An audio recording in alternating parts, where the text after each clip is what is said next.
The morning sun cast long shadows across Windsor Castle's courtyard as Camilla Parker Bowles adjusted her riding gloves. She had arrived at the Royal Mews with a specific purpose in mind.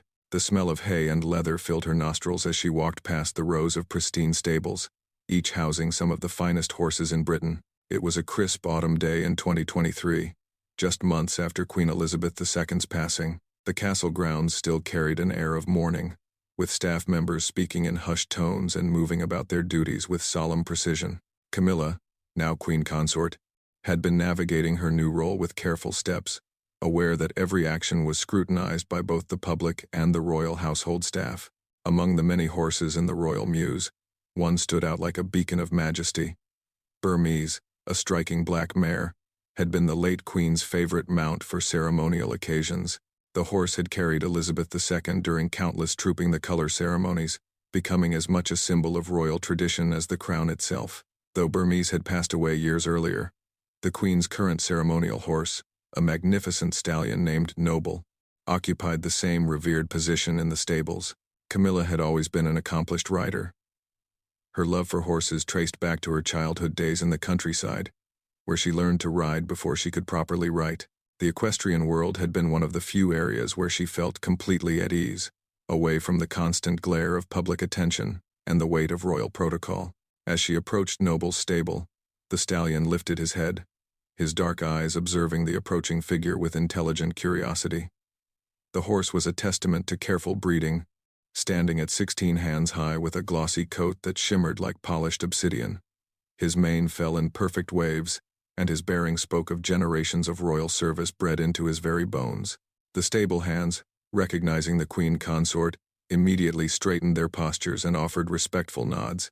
Young Thomas, a groom who had worked in the Royal Mews for only 2 years, nervously wiped his hands on his work apron. He had heard stories about this particular horse and the strict protocols surrounding him. "Your Majesty," Thomas greeted, his voice catching slightly. He had seen Camilla around the stables before, usually accompanied by senior staff members who handled all the arrangements. Today, however, she seemed to be alone, save for a distant security detail that maintained a discreet presence. Camilla smiled warmly at the young man, trying to put him at ease. She had learned over the years that kindness often opened more doors than authority. "Good morning, Thomas. Lovely day for a ride, isn't it?" The groom nodded enthusiastically, though his eyes darted nervously toward Noble's stall. "Indeed, Mom. Are you here to see the horses?" "Actually," Camilla said, her tone becoming more purposeful, "I was hoping to take Noble out for a ride this morning. The weather is perfect, and I thought it would be good for him to get some proper exercise." Thomas's face immediately paled. His mouth opened and closed several times, like a fish gasping for air. He knew the rules, had them drilled into him from his first day of employment. Noble was not just any horse. He was the late Queen's horse, and there were specific protocols about who could ride him and when. Ma'am, Thomas stammered, looking desperately around for a senior staff member who might rescue him from this uncomfortable situation. Camilla, misinterpreting his hesitation as mere nervousness, pressed on. "I know he's a spirited animal, but I assure you, I can handle him. I've been riding since I was a girl." The morning air seemed to grow heavier as other stable hands began to notice the interaction. Whispers traveled quickly through the mews, and soon, several members of staff had found reasons to linger nearby, pretending to be absorbed in their tasks while keeping watchful eyes on the unfolding situation. Margaret Henley, the head of the Royal Mews, emerged from her office, having been alerted by the unusual activity. A woman in her 60s with steel-gray hair pulled back in a severe bun. Margaret had served the royal family for over 30 years. She approached with measured steps, her face a mask of professional courtesy. "Your Majesty," Margaret said with a perfect curtsy. "How wonderful to see you this morning. How may we assist you?" Camilla turned to Margaret with visible relief. Here was someone with authority who could surely arrange what she wanted. "Margaret, perfect timing. I was just telling Thomas here that I'd like to take Noble out for a ride. Could you have him saddled up for me?" Margaret's expression remained carefully neutral, though those who knew her well might have noticed a slight tightening around her eyes. "Noble, ma'am? The late Queen's ceremonial mount?" "Yes, exactly," Camilla confirmed, seemingly unaware of the growing tension. "I thought it would be fitting. A way to honor her memory." She always said the best way to understand a horse was to ride them. The head of the royal muse found herself in an extraordinarily delicate position. On one hand, she was speaking to the queen consort, a woman who now held one of the highest positions in the realm. On the other hand, there were protocols that had been in place for decades, rules that even death had not dissolved. "Ma'am," Margaret began carefully, "while your sentiment is deeply touching, I'm afraid Noble has very specific handling requirements. He's scheduled for ceremonial duties only, and there are insurance considerations, not to mention the established protocols." Camilla's expression shifted slightly, a hint of frustration creeping into her features. She had spent years being told what she could and couldn't do. Years of navigating the complex web of royal protocol. Now, as queen consort, she had hoped for at least some freedom in areas she was passionate about. "Surely those protocols can be adjusted," Camilla said, her tone taking on an edge of authority. "I am, after all, the queen consort now. If I wished to ride a horse from the royal stables, I should think that would be acceptable." The atmosphere in the mews had become electric with tension. Stable hands tried to appear busy while straining to hear every word. This was unprecedented territory, a clash between old traditions and new authority that none of them had witnessed before. Margaret Henley stood her ground, though her hands clasped and unclasped nervously behind her back. "Your Majesty, please understand. It's not a matter of rank or authority." Noble was specifically trained for the late Queen Elizabeth. His temperament, his responses, everything about him was calibrated to her specific riding style and commands. For anyone else to ride him could be problematic. "Problematic?" Camilla repeated, her voice rising slightly. "Margaret, I've been riding horses since before you were born. I think I can manage one stallion, regardless of his training." It was then that a new figure entered the scene. Sergeant Major William Davies of the Queen's Guard had been making his morning rounds when he noticed the unusual gathering at the mews. A tall man with ramrod-straight posture and eyes that missed nothing. Davies had served in the household division for 25 years. He had been one of Queen Elizabeth's most trusted guards, often accompanying her on her morning rides. Davies approached the group with measured military precision, his boots clicking on the cobblestones. He had heard enough of the conversation to understand the situation, and his duty was clear, even if it meant facing an uncomfortable confrontation. "Your Majesty," Davies said, offering a crisp salute. "Sergeant Major Davies. I couldn't help but overhear. Perhaps I might be of assistance." Camilla turned to face the guard, hope flickering in her eyes. "Sergeant Major, excellent. Perhaps you can explain to Margaret here that these outdated protocols need updating. I simply wish to ride Noble." Davies remained at attention, his face expressionless. He had faced enemy fire in Iraq and Afghanistan, but this moment required a different kind of courage. "Ma'am, with the utmost respect, I must inform you that Noble is restricted from general use. This isn't a matter of protocol that can be changed at will. It was the late Queen's explicit instruction, given to me personally, and documented in the royal household orders." The color rose in Camilla's cheeks. "The late Queen's instructions? Sergeant Major, perhaps you haven't noticed, but there is a new queen now, and I am requesting to ride this horse." "Your Majesty," Davies continued, his voice steady and respectful but unwavering. The late Queen Elizabeth II's instructions regarding Noble were very specific. The stallion was to be maintained for state ceremonies only, with riding restricted to designated ceremonial guards. These orders were given not out of possessiveness, but for safety reasons. Noble has very particular training that makes him unsuitable for general riding, even by experienced equestrians. The standoff had drawn quite a crowd now, though everyone maintained a respectful distance. The tension was palpable, a collision between the old guard and the new regime playing out in the most unexpected of venues. Camilla drew herself up to her full height, her eyes flashing with a mixture of anger and hurt. "So what you're telling me, Sergeant Major, is that even as Queen Consort I cannot ride a horse in my own stables?" "Ma'am," Davies replied, choosing his words with extreme care. "These are not restrictions placed upon you personally. Any member of the royal family would receive the same response. Noble is special. He was trained using very specific commands known only to a select few. Attempting to ride him without this knowledge could result in serious injury." The Queen Consort's jaw tightened. She had faced many battles in her life, had endured public scorn and media attacks. had waited decades for acceptance. This moment, standing in a stable being told she couldn't ride a horse, suddenly seemed to embody all the restrictions and judgments she had faced. And who, exactly, has the authority to overturn these orders? Camilla asked, her voice now cold and formal. Davies never broke eye contact. Ma'am, the orders were given by Her late Majesty Queen Elizabeth II, as they pertain to safety and ceremonial protocol.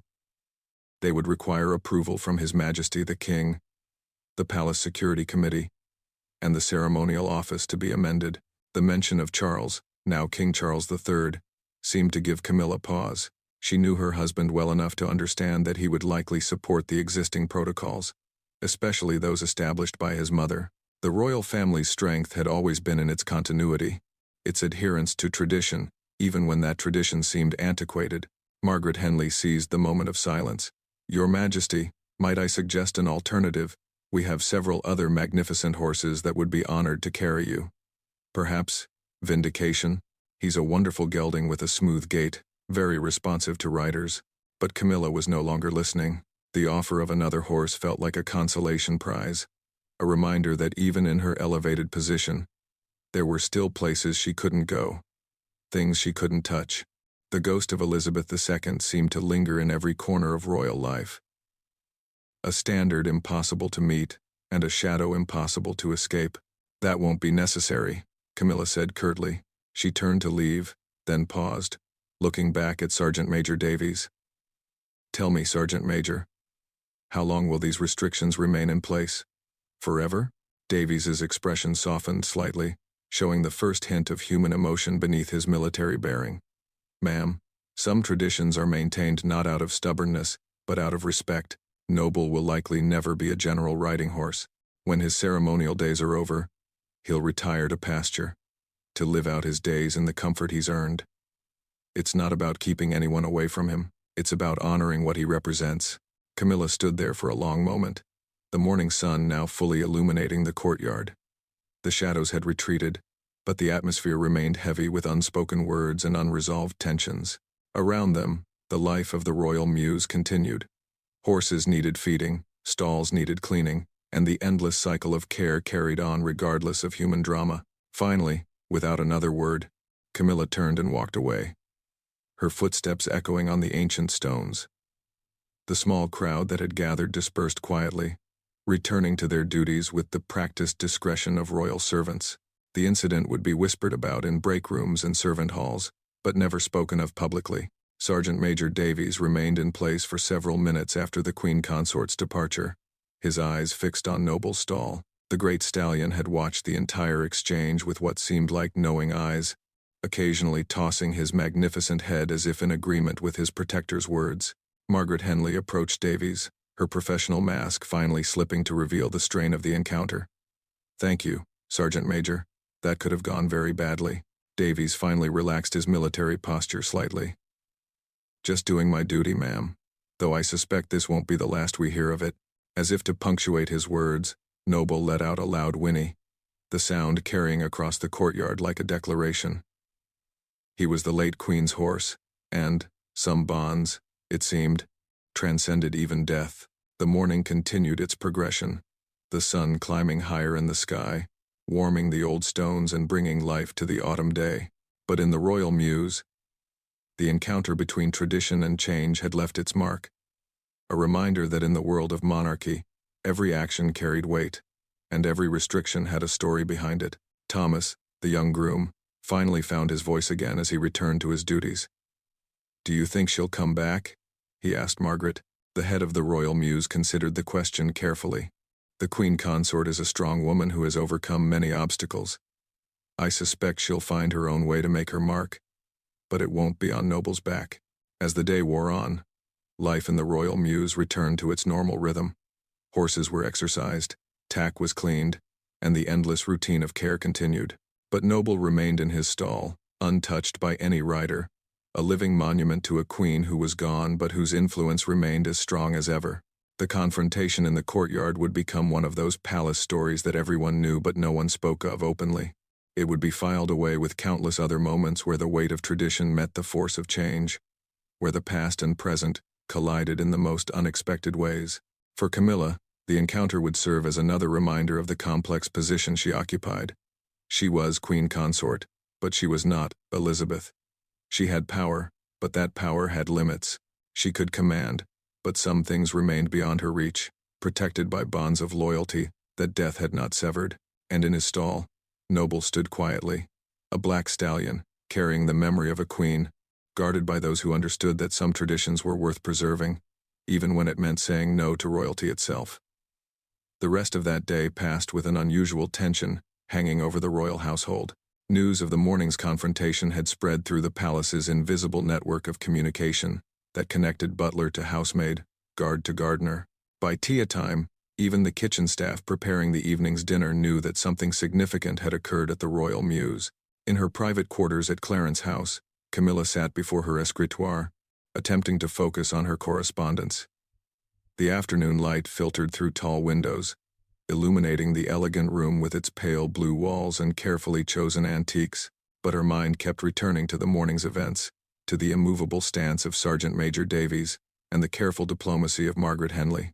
Her lady's maid, Sarah, entered with the afternoon tea service, setting the delicate china on a side table with practiced silence. Sarah had served Camilla for over 15 years and could read her moods like a familiar book. "Will there be anything else, ma'am?" Sarah asked gently. Camilla looked up, her expression thoughtful. "Sarah, what do you know about the late Queen's standing orders? The ones that apparently govern everything from horses to hazelnuts?" Sarah hesitated, carefully arranging the tea things to give herself time to formulate a response. "Only what one hears, ma'am." Her late Majesty was very particular about certain things. She liked continuity. "Continuity," Camilla repeated, pouring herself a cup of tea. "That's one word for it." Meanwhile, in his office at Buckingham Palace, King Charles III was reviewing state papers when his private secretary, Sir Edward Lambton, knocked and entered. "Your Majesty, I thought you should be aware of an incident this morning at the Royal Mews," Sir Edward said, his tone carefully neutral. Charles looked up, setting down his fountain pen. "Oh?" Sir Edward recounted the events with diplomatic precision, neither embellishing nor diminishing the confrontation. Charles listened without interruption, his expression growing more thoughtful with each detail. "I see," the king said finally. "And Sergeant Major Davies handled it appropriately. By all accounts, he was respectful but firm, Your Majesty." He cited the late Queen's standing orders. Charles nodded slowly. He knew his mother's horses had been sacred to her, especially Noble. The stallion had been a gift from the Canadian Mounted Police, specially trained and selected. Elizabeth had spent hours with the animal, building a bond that went beyond the typical relationship between sovereign and mount. "Have the Queen Consort staff been in touch?" Charles asked. "Not yet, Your Majesty. I suspect they're allowing the matter to settle." The king stood and walked to the window, looking out over the palace gardens. He understood Camilla's frustration better than anyone. The transition from Duchess to Queen Consort had been challenging, filled with unwritten rules and invisible boundaries. Yet he also understood the importance of respecting his mother's wishes, especially when it came to something as personal as her beloved horses.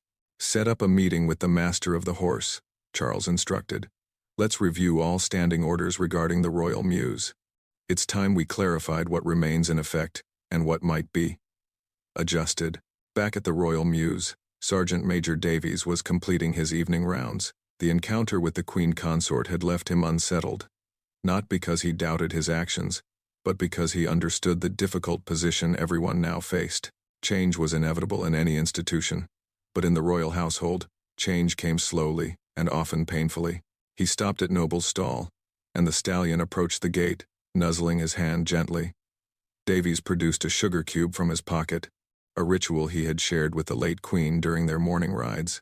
"You caused quite a stir today, boy," Davies said quietly, "though I suspect you knew exactly what you were doing." "Sergeant Major?" a voice called from behind him. Davies turned to find James Morrison, one of the ceremonial riders who was qualified to handle Noble. James was in his 30s, an accomplished equestrian who had been personally selected by Queen Elizabeth to join the ceremonial team. "Morrison," Davies acknowledged. "Everything well?" "Yes, sir. I just wanted to say, what you did today. It couldn't have been easy." Davies shrugged slightly. "Duty rarely is, Morrison. But we don't serve for ease." "No, sir. But still." James paused, choosing his words carefully. Do you think things will change now, with the new management, so to speak? The sergeant major considered the question. Things always change, Morrison. The trick is knowing what should change and what shouldn't. Noble here. He's more than just a horse. He's a living connection to Her late Majesty. When he carries the ceremonial riders in processions, people see her, remember her. That's worth preserving. As the two men talked, neither noticed the figure standing in the shadows near the entrance to the mews. Prince William had come to check on his grandmother's horses, a private ritual he had maintained since her passing. He had heard about the morning's incident and wanted to assess the situation himself. William listened to the conversation between Davies and Morrison, impressed by the sergeant major's loyalty and wisdom. When the two men parted ways, William stepped forward. "Sergeant Major Davies," he called quietly. Davies turned, immediately recognizing the prince and snapping to attention. "Your Royal Highness." "At ease," William said, approaching. "I heard about this morning."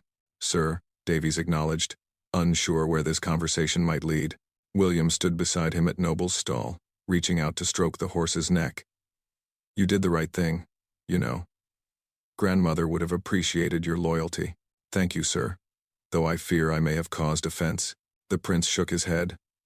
"The queen consort will understand, given time. She's adjusting to many things. We all are." He paused, watching Noble respond to his touch. "Tell me, do you really think Noble would be dangerous for an experienced rider?" Davies considered his response carefully. "Your Royal Highness, it's not about general riding ability. Noble was trained to respond to very specific cues. The late queen had a way of holding the reins, shifting her weight, even breathing that Noble learned to read. Another rider, even an expert one, might give conflicting signals without realizing it. A horse like Noble, trained for precision in ceremonies, could react unpredictably." William nodded. "I remember grandmother explaining that once. She said Noble could sense her mood before she was aware of it herself. She was remarkable with horses, sir. A true horsewoman." They stood in companionable silence for a moment, both lost in memories. Finally, William spoke again. "I'll speak with my father about this. Perhaps there's a way to honor both the past and accommodate the present." The next morning, Camilla received an unexpected visitor. Princess Anne, the Princess Royal and an accomplished equestrian in her own right, arrived at Clarence House for what was officially termed a private tea. Anne, dressed in her characteristic no-nonsense style, got straight to the point once they were alone. "I heard about yesterday," she said, accepting a cup of tea. Camilla tensed slightly. "News travels fast in this family. It always has," Anne agreed. "Look, Camilla, I'm not here to lecture you.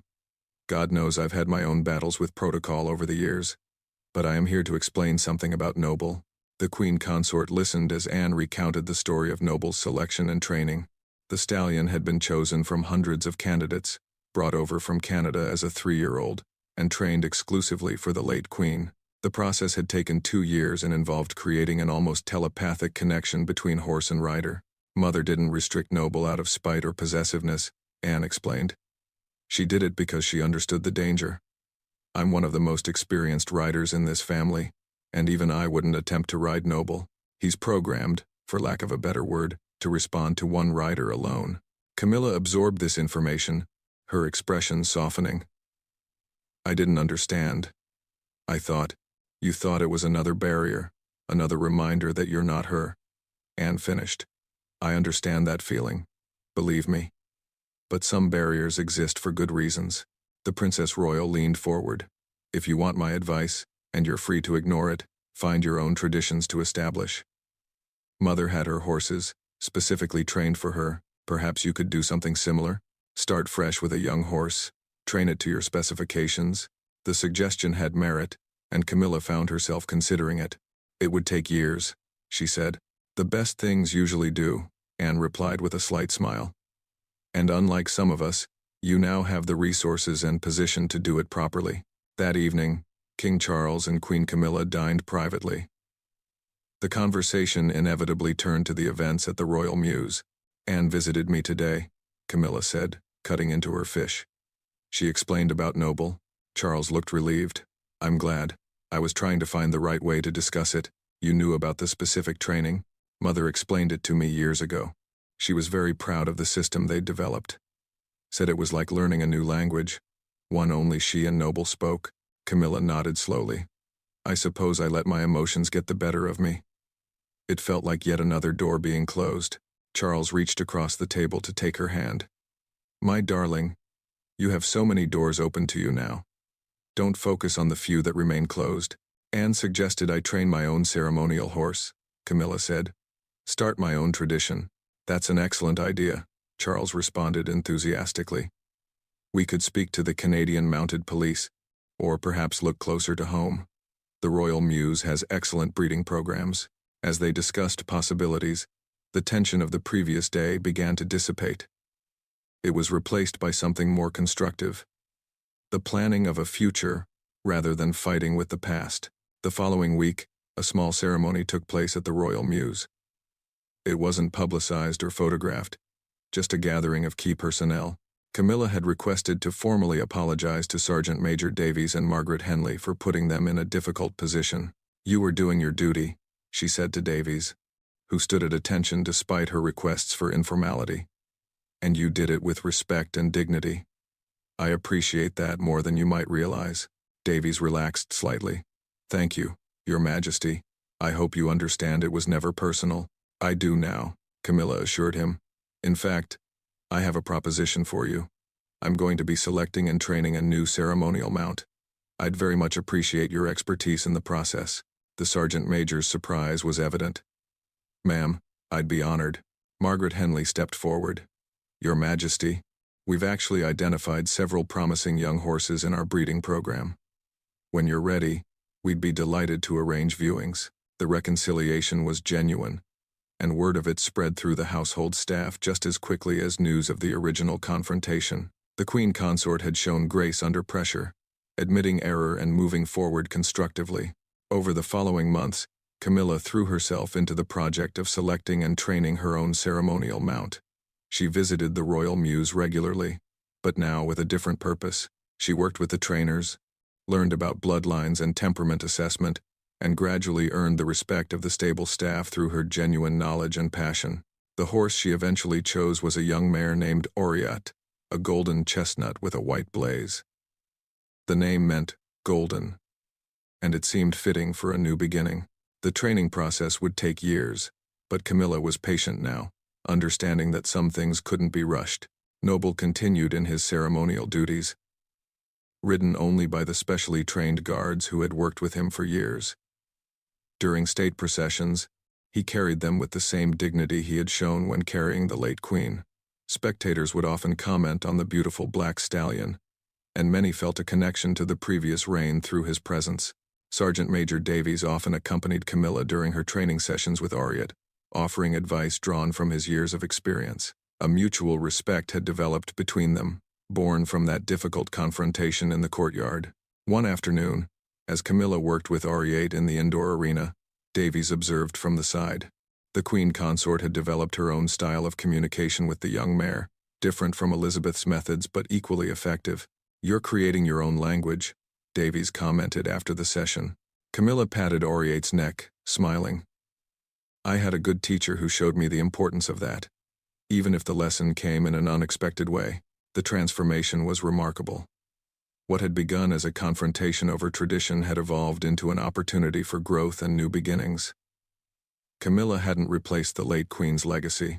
She had begun building her own alongside it. The story became part of Royal Mews lore, told to new staff members as an example of how tradition and progress could coexist. It demonstrated that respect for the past didn't mean being trapped by it, and that change could come without dishonoring what came before. As seasons changed and time passed, both Noble and Oriette could be seen in the paddocks of the Royal Mews, sometimes in adjacent fields, the old guard and the new, separated by tradition but united in their service to the crown. Noble would continue his ceremonial duties until age required his retirement, maintaining the unbroken link to Queen Elizabeth II. Oriette would gradually take on her own ceremonial roles, creating new traditions for a new era. The incident that had threatened to create a rift in the royal household had instead become a bridge. It reminded everyone involved that behind the titles and protocols were human beings, capable of misunderstanding but also of growth, forgiveness, and mutual respect. In the end, the royal guard hadn't just blocked Camilla's path to riding the late Queen's stallion. He had opened a different path, one that led to understanding, respect, and the creation of new traditions that honored the past while embracing the future. The monarchy, that ancient institution built on precedent and protocol, had shown once again its capacity for evolution, guided by wisdom and tempered by humility. 2 years had passed since the confrontation at the Royal Mews. The autumn of 2025 brought with it a special occasion, the first state opening of Parliament, where Queen Camilla would ride Oriet alongside King Charles. The golden chestnut mare had completed her training and proven herself steady and reliable in smaller ceremonies. In the pre-dawn darkness of that momentous day, the Royal Mews buzzed with activity. Grooms polished tack until it gleamed, checked and rechecked every buckle and strap. The ceremonial horses were being prepared with the precision of a military operation, which in many ways, it was. Sergeant Major Davies supervised the preparations, his experienced eye catching every detail. Noble stood in his stall, already groomed to perfection, waiting for James Morrison, who would ride him in the procession as part of the sovereign's escort. The black stallion seemed to understand the importance of the day, holding himself with an extra degree of majesty. In the adjacent stall, Oriat received equal attention. The mare had developed into a stunning example of equine beauty, her golden coat shining like burnished metal in the stable lights. She remained calm despite the activity around her, a testament to her training and temperament. Margaret Henley approached Davies as he inspected the ceremonial tack. "It's quite something, isn't it?" she said quietly. "To see them both here, ready for duty." Davies nodded, allowing himself a small smile. The old and the new, standing side by side. Her late Majesty would have appreciated the symbolism. The relationship between Davies and the Queen Consort had evolved considerably over the 2 years.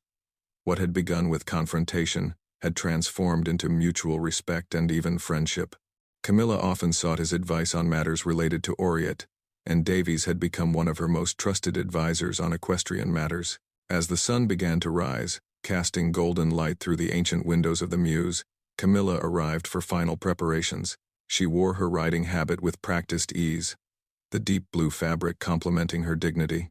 Her presence in the Mews no longer caused the stir it once had. She had become a familiar and welcomed figure. "Your Majesty." Davies greeted her with a salute that had become more warm gesture than military formality between them. "Oriet is ready for you." Camilla approached her horse, running her hand along the mare's neck. "How are you feeling, my girl? Ready for our big day?" The mare nuzzled her hand gently, a gesture of trust that had taken months to develop. Watching them, Davies remembered another monarch with another horse, different in style but equal in the bond between rider and mount. "Sergeant Major," Camilla said, turning to him, "I wanted to thank you again. Not just for today, but for everything over these past 2 years." Davies straightened slightly. "Ma'am, it's been my honor." "No," Camilla said firmly. "You challenged me when it would have been easier to simply comply. You protected something precious, even at personal risk. That took courage." Before Davies could respond, King Charles arrived, resplendent in his ceremonial uniform. He moved between the 2 horses, Noble and Oriet, with obvious pride. "Magnificent, both of them," he declared. He paused at Noble's stall, reaching out to the stallion. "You know, Mother would have been pleased to see this. The continuation, the respect for tradition while embracing change." The preparation continued with military precision. Each horse was tacked up according to specific protocols. Every piece of equipment checked multiple times. The riders began to arrive. The household cavalry in their gleaming breastplates. The King's Guard in their ceremonial uniforms. James Morrison, preparing to mount Noble, caught Davies's eye. "He seems particularly spirited today, Sergeant Major." "He always knows when it's important," Davies replied. The late Queen used to say he could read the calendar better than her private secretary. As the moment approached for mounting, a small crowd gathered in the courtyard. Palace staff who normally would have been busy elsewhere found reasons to witness this historic moment, the first state opening where both Noble and Oriet would serve, bridging past and future. Camilla mounted Oriet with practiced grace, settling into the saddle with obvious comfort. The mare stood perfectly still, her training evident in every line of her body. Nearby, Morrison mounted Noble, the black stallion accepting his familiar rider with calm dignity. "Your Majesty," Davies called to Camilla. "Remember, Oriette will take her cues from you. Trust her, and she'll trust you." Camilla nodded, her earlier nerves replaced by quiet confidence. "We've practiced this 100 times, haven't we, girl?" she said softly to Oriette. The procession began to form up in the courtyard. The sight was magnificent. Horses and riders in perfect formation. Centuries of tradition made manifest in living color. Noble took his position with the sovereign's escort, his black coat contrasting dramatically with the other horses. Oriette stood beside the king's mount, the golden mare holding her position with remarkable composure for her first major ceremony. As they prepared to move out, Davies caught sight of something that made him pause. A small group of former Royal Mews employees had gathered at the gates, elderly men and women who had served Queen Elizabeth. They had come to see Noble, to witness the continuation of her legacy. Among them stood Patricia Weatherby, who had been Queen Elizabeth's personal groom for 20 years. Her eyes were fixed on Noble, tears rolling down her weathered cheeks. When the stallion passed, he turned his head slightly, as if acknowledging her presence, and Patricia raised her hand in a trembling salute. The procession moved through the streets of London with stately grace. Crowds lined the route, many commenting on the beautiful horses. Photographers captured images that would appear in newspapers around the world. The golden mare and the black stallion, new and old, serving crown and country. "Look at the black one," a child's voice piped up from the crowd. "He's like something from a fairy tale." "That's Noble," her grandfather explained. "He was the Queen's horse, Queen Elizabeth's. And the golden one, that's the new Queen's horse." The symbolism wasn't lost on the spectators. Many had worried about the transition, about how the new reign would honor the old, while forging its own path. Here, in the clip-clop of hooves on pavement, was their answer. At Westminster, the ceremony proceeded flawlessly. Oriette proved herself equal to the occasion, standing motionless during the long periods of waiting, moving with precision when required. Noble, as always, was perfection itself, his years of experience evident in every movement. After the ceremony, as the procession returned to Buckingham Palace, Davies waited in the courtyard. He watched as both horses were led back into the mews, both having served with distinction. The grooms moved with quiet efficiency, knowing that history had been made that day. Camilla dismounted from Oriette, her face glowing with accomplishment and relief. She stroked the mare's neck, whispering words of praise and thanks. When she looked up, she caught Davies watching and smiled. "We did it," she said simply. "You did, ma'am," Davies corrected. "Both of you." Later that evening, after all the ceremony and pageantry had concluded, Davies made his final rounds of the mews. He stopped, as he always did, at Noble's stall. The stallion was calm now, munching hay with quiet satisfaction. "Another state opening in the books, old boy," Davies said softly. "You showed them how it's done, as always." He moved to Oriette's stall, where the golden mare was similarly relaxed. "And you, young lady, you did brilliantly. You've earned your place here." As he stood between the two stalls, Davies reflected on the journey that had brought them to this point. A confrontation born of misunderstanding and frustration had evolved into something beautiful. A demonstration of how institutions could honor their past while embracing their future. His phone buzzed with a message. It was from the Queen Consort. "Thank you for believing in us, even when I didn't believe in myself." "See," Davies smiled, typing back. "It was never about belief, Your Majesty. It was about respect. For the past, the present, and the future. Today, we honored all three." The following week, a quiet ceremony took place in the Royal Mews. Queen Camilla had commissioned a new addition to the mews, a plaque that would hang between Noble's and Oriette's stalls. It read, "In honor of all who serve, human and horse alike. Maintaining traditions while embracing change. May we always remember that strength lies not in replacing the past, but in building upon it." The unveiling was attended by current and former staff, including Patricia Weatherby and other retirees who had served Queen Elizabeth. Sergeant Major Davies stood at attention as Camilla spoke about the importance of continuity and respect. 2 years ago, Camilla said, "I stood in this very courtyard and learned an important lesson about tradition and respect. Today, I stand here grateful for that lesson, and for those who had the courage to teach it." She turned to Davies. "Sergeant Major, you once told me that some traditions are maintained not out of stubbornness, but out of respect. You were right, but I've also learned that new traditions can be created with the same respect and dignity." The gathering applauded, a sound that echoed through the ancient courtyard. Noble and Oriat, standing in their stalls, seemed to listen with intelligent interest. As the ceremony concluded and people began to disperse, Davies found himself standing with Margaret Henley and James Morrison. They watched as Camilla moved between the two horses, offering each a treat and a gentle pat. "Who would have thought," Margaret mused, "that a blocked path would lead to this?" Morrison nodded. "Sometimes the best journeys are the ones we don't plan." Davies said nothing, but his expression spoke volumes. He had served monarchs and protected traditions, had faced difficult decisions and uncomfortable confrontations, but in the end, he had done something more important. He had helped bridge two reigns, honoring the past while enabling the future. The months rolled on, and the sight of Noble and Oriat serving together became a familiar one at state occasions. The press had picked up on the story, dubbing them the Old Guard and the New Dawn. Photos of the two horses, black and gold, tradition and progress, became iconic images of the new reign. Noble began to show his age, moving with slightly less spring in his step. Though his dignity remained undiminished, plans were quietly made for his retirement, with arrangements for him to live out his days in the comfort he had earned through decades of service. Oriat, meanwhile, grew into her role with each passing ceremony.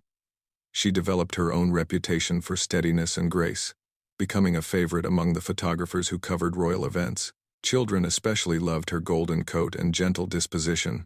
One particularly poignant moment came during the Trooping the Color ceremony.